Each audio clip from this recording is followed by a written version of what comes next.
Bakunzi ba Musi Champion TV turabaramukije turabahaye mwaramutse canke mwiriwe byose bivana naho muherereye muri uyu munsi ni special kuko turi kuri eglise yitwa New Jerusalem Church iri mu Kamenge muri Mirango ya kabiri kwibarabara rya 14 ubu rero munkurikire muraba batumire dufise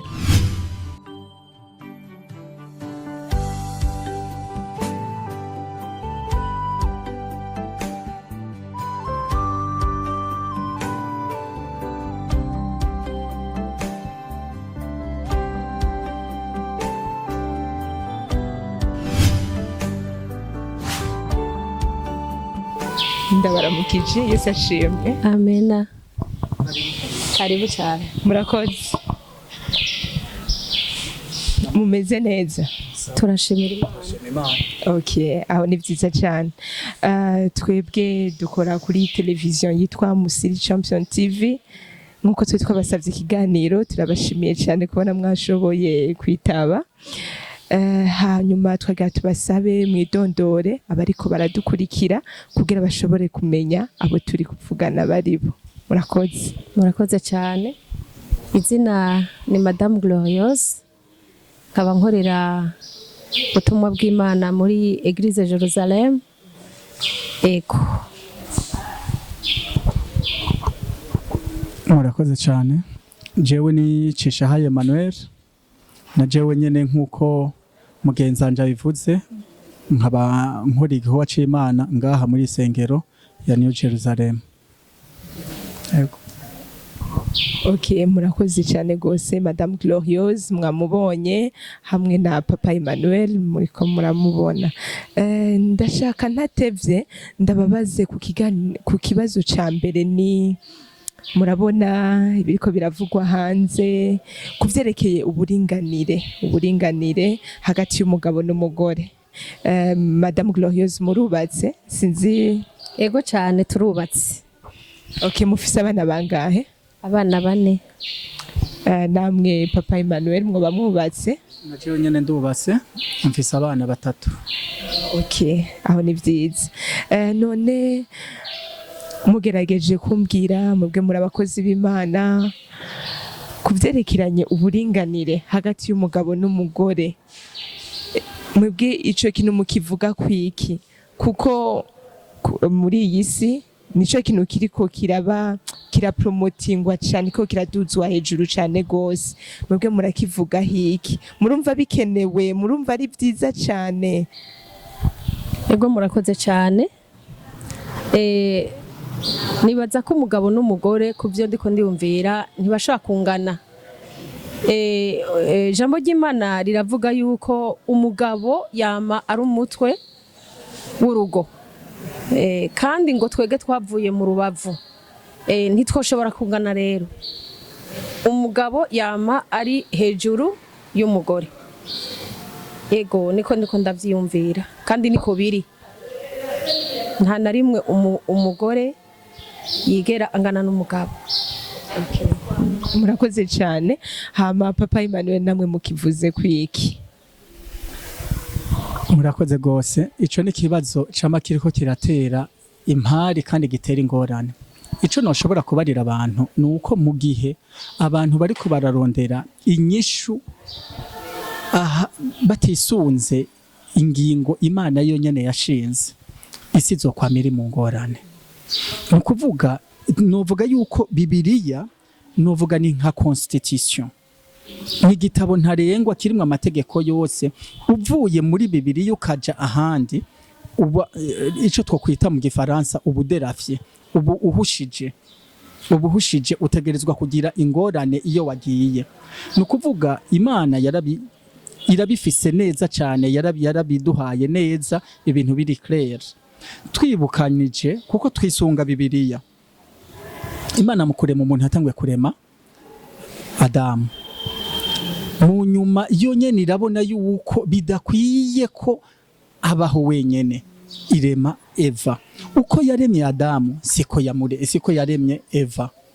Nukuvuga nkuko Mama Gloriose yabivuze, umugabo niwe yatanguye kuremwa, hanyuma umugore aremwa bamukuye mu kabavu k'umugabo. Urumva kugira ngo bangane ni ikintu kigoye cyane, ni ibintu twebwe twaba twizaniye, mugasi ibintu biri muri Bibiliya, si ubugombe bw'Imana. None ndababaze, mwebwe mugerageje nko kumbwira canke mubwire abantu bariko barabakurikira, kubaka bishingiye ku ijambo ry'Imana niki? Ni kubaka utari kuraraba ivy'isi kirazana, kuko murabona turiko tubanga kuri iyi si, murabona ingene bimeze. None mwebwe kubaka gushingiye ku ijambo ry'Imana kumeze gute, niki? Murakoze cyane.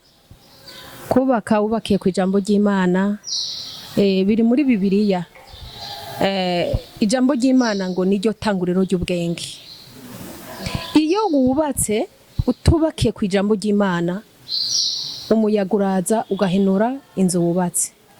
Bisigura ko muri Bibiliya mu Migani 14, reka tuhasome, haranditse ngo umugore wese w'ubwenge yubaka urugo rwiwe, ariko uw'igipfu ararusambuza amaboko y'ubwiwe.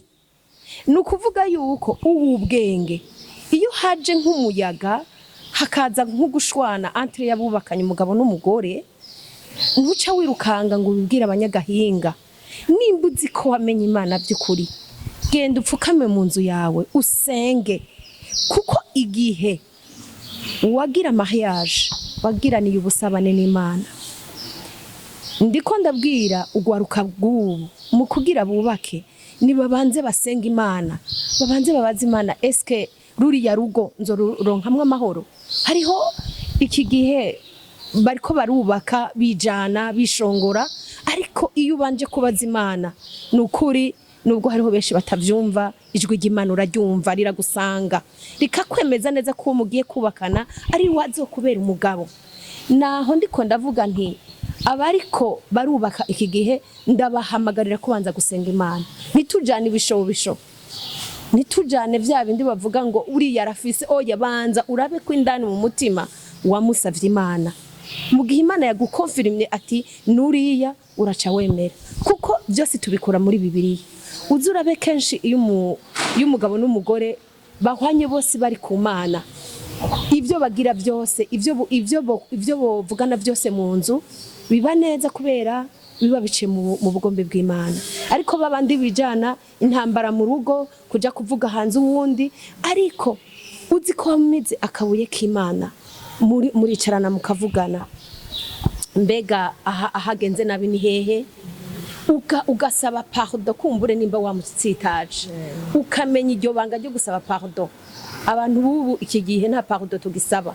Menye ko iyo watsitaje umutware wawe, mwegera umusabe pardon. Nimba koko nawe yagutsitaje, musabane pardon, niko kwa kubaka mu busabane bw'Imana. Numva cyo no bivuga ko murakoze.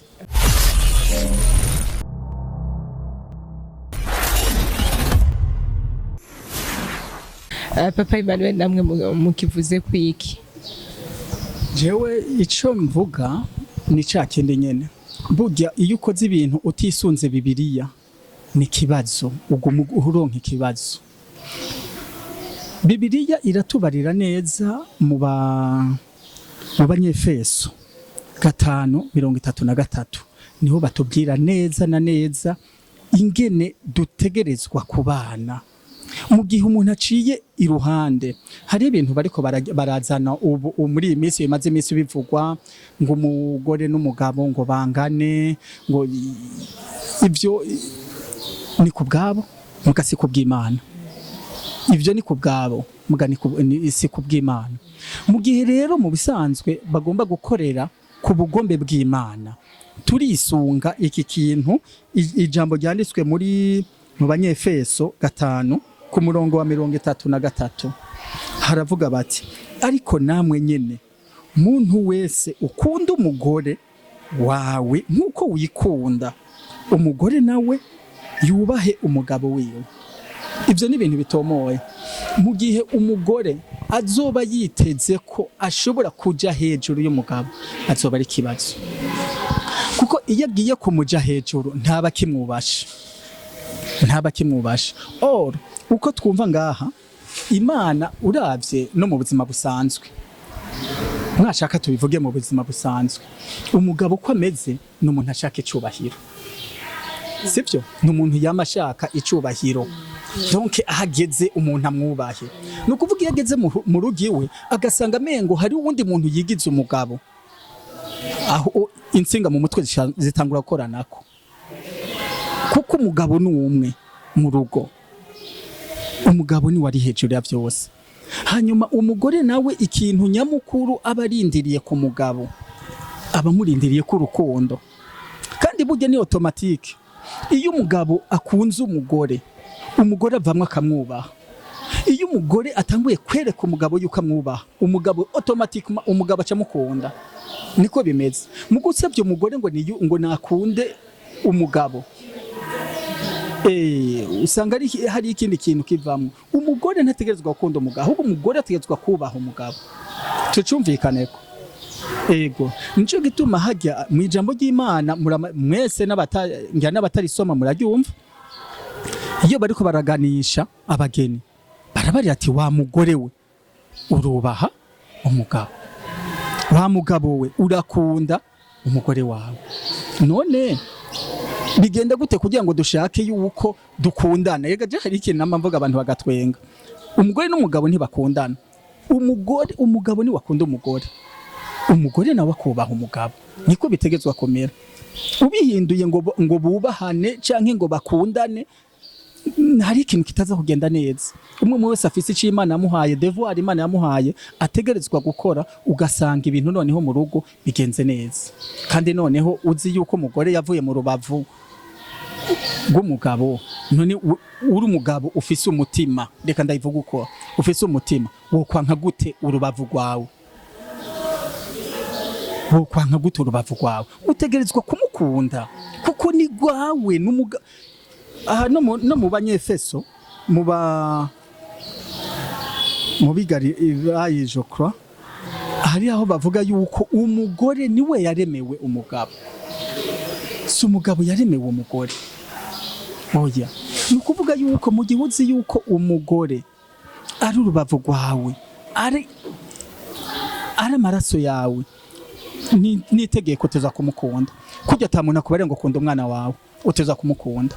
Niko bimeze rero, je numva ari ivyo ko tubona hariho amadivorce, ukwahukana kuriko kuraba cyane no mu nzu z'Imana, no mu nzu y'Imana hariho benshi bariko barahukana. Nuko ubwo buringanire bwavuyeho batariko barabukurikiza. Hari uje usanga umugore arakubitwa canke umugabo ntariko arubahwa. Ico co mukivuze kwiki nk'icyanyuma. Ego murakoze cyane. Aya madivorce mubona ari karaba hakuru nguma ngaruka muri mwe namye mvuga, ni kwa kuntu kwirongora utarongowe na mpwemu yera. Mu bisanzwe ijambo ry'Imana rivuga ngo abarongorwa na mpwemu yera nibo bana b'Imana. Ni rya jambo nagumye ngarukana yuko umugore w'igipfu asamba urugo rw'uwo, ariko umwiza akagubakisha amaboko yose.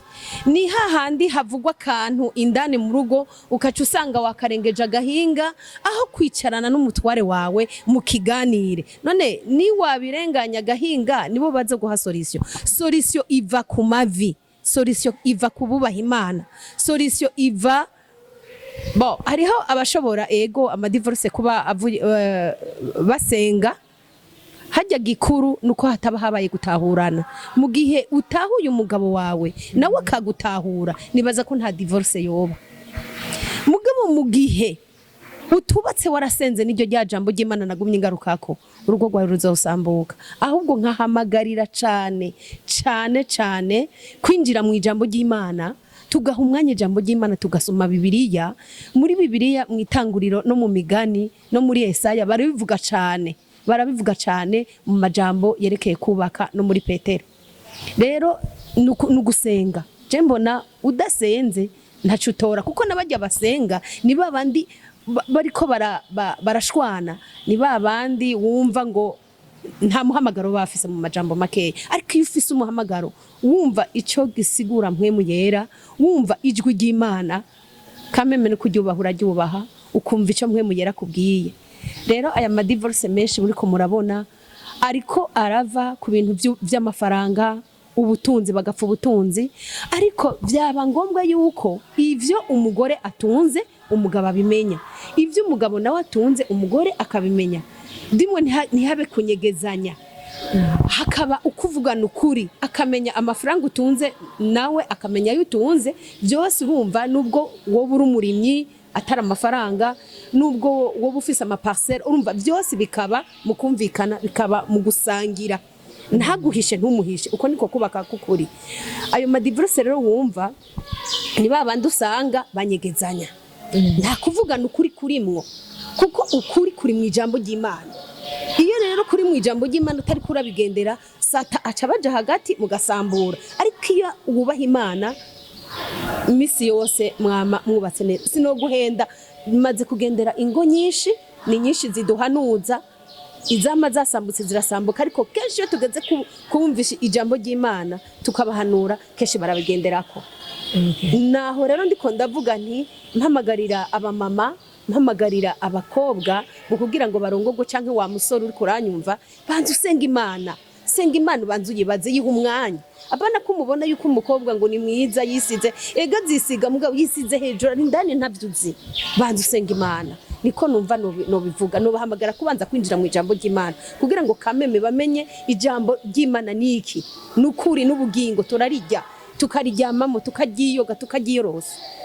Niko gukomeza urugo.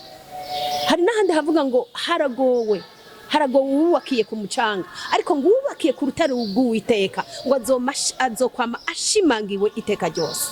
Nukuvuga tuzokwama dushimangiwe paske twubakiye ku ijambo ry'Imana, twubakiye niryo tanguriro dufise mu ntoki. Sino kubesha, abamama ndabahamagarira kwama bubaha abagabo babo, hama abagabo nabo bubahe abadamu babo, kuko twabahawe n'Imana nabo kugira ngo badushikire n'Imana yaremye. Murakoze cyane. Murakoze cyane. Ego na Papa Emmanuel ndibaza yuko hari ico yovuga kuri ico kibazo cereka ama divorce ari karaba kandi mu nzu y'Imana. Ego jeco novuga nuko vyose biva mu guca kubiri n'ubugombe bw'Imana, nta kindi. Je nigeze gutanga karorero, mbarira ingene wo kwanka urubavu rwawe, ivyo byose naho wogenda nk'ubu bigashika ugatsitara canke ikintu kikaguca urutoki, ubwo rutoki wo rutora, sivyo? Ubwo rutoki ntiwo kwemera umuntu arukubita umupira ngo rutarukire hariya, byumvikane yuko kibifise ku rukundo. None mbarira ingene ubuzi yuko warongoye umugore ari urubavu rwawe ugaja kugakubita, mu bisanzwe umeze neza mu mutwe, tibibaho. Sinahura umuntu ashobora kujako akegagura umugore urubavu rwe, none ari umuntu yikubita ikofi. Hari umuntu yikubita ikofi. Umugore ni wewe, n'umubiri ni gice cy'umubiri wawe. Nukuvuga yuko mu bisanzwe iyo abantu baciye kubiri n'ubugombe bw'Imana bategerezwa kuca bakora ibintu nk'ivy'abasazi, niko bimeze. Mugabo iyo uciye ku bugombe bw'Imana ukora ibintu bitomoye. Nukuvuga rero kuri ico kintu ca divorce, Madame Gloriose yabivuze, kenshi ibintu biriko biratuma ingo zisambuka n'amahera, donc ubutunzi. Mbega wiyumvira gute kunyegeza amatungo yawe ukayanyegeza umugore canke umugabo? Mbega uba wibaza yuko ayo matungo zoyarirahe ko umugore n'umugabo mutezwa kuzobana karamata, n'urugomba kuzoyarirahe? Uzoturagenda ubundabunda ugenda kujya mu ijoro, nta buhungiro. Rega ntuhunga umugore wawe kandi n'umugore ntahunga umugabo, muri kumwe mwarafatanye akaramata. Nukuvuga rero nta kamaro na kamwe kahari ko kunyegeza. Iyo utanguye kunyegeza ubu ubushije ubu wavuye kubira rya jambo ry'Imana. Nuko jewe cyo mvuga nti abagabo nibakunde abagore babo, kuko ukunda ntacu umuhisha. Kandi ahusanga ava ngaho akagenda ukazubona ngo ngwengura umugenzi ngo reka ndakubarira ngo ako kantu utabarira umugore wawe nagaki.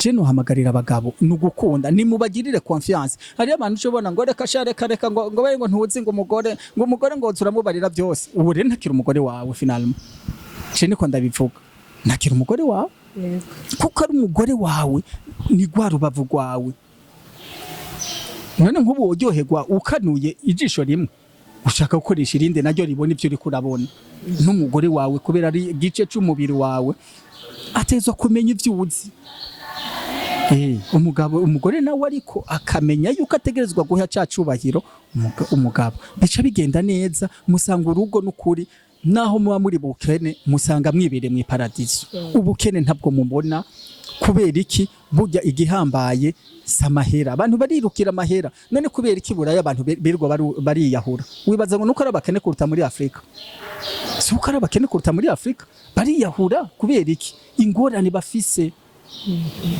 ingorane niziterwa n'amahera gusa no udashobora kuba ufise amahera ukabura amahoro ukava mu kiyahura nico gituma rero burya igihambaye n'amahoro amahoro rero utatanguye kuronkera mu rugo ntiwitege ngo hari ahandi hantu uzoyaronka oya nta handi nico gituma uzobona umugabo agenda ku kazi yashika ku kazi agatangura gushwana n'abantu burya hari ikintu kitagenze neza muhira je nohamagarira rero abantu ivyo bintu vyo kwirongora ni babireke bumve yuko igihambaye ijambo nyamukora ijambo ry'Imana barikurikize bazobaha amahoro bazobaho mu mutekano utagira ukungana naho baba bari mu bukene uzosanga ubwo bukene atabwo babona yego nico nohamagarira abantu dukurikize ijambo ry'Imana nahandi ho tutarikurikije tuzokwama tuko turi kwegera ingorane.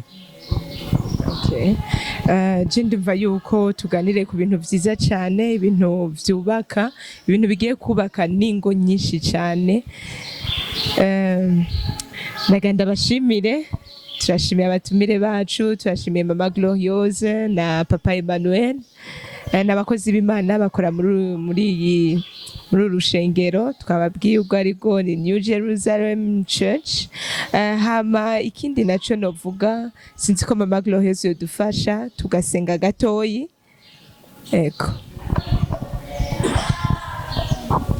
Uwiteka Mana nziza Mana ukiranutse uwera w'Abisirayeli nyakwanya guhora ku ngoma murengezi mwiza turagushimiye sana kakanya Mana ko wemeye tukaza imbere yawe papa wo mwijuru dukoraniye hamwe na bene data nubihere gucubahiro ibi byari ku mugambi wawe turakwingenza nyaguhora ku ngoma iki kiganiro Mana kize gishike no mahanga kize gihindure isi gihindure Mana abagoramye ubagorore kuko niwe ushobora byose Mana wakoze byabaye ku bugombe bwawe turashimiye abitanze Mana kugera hano ku majwi abitanze nyaguhora ku ngoma ku biganiro abitanze kibirengeye kizima kuri kamera abo turabashimiye ubwiza bwandeho batwikire aho tugiye guhaguruka uhagurukane natwe ujane nabo ikiganza c'Imana kibagaragare ko urakoze uragahezagirwa icubahiro n'amashimwe b'ivyawe iteka ryose ni muri rya zina ryawe gera Yesu amena.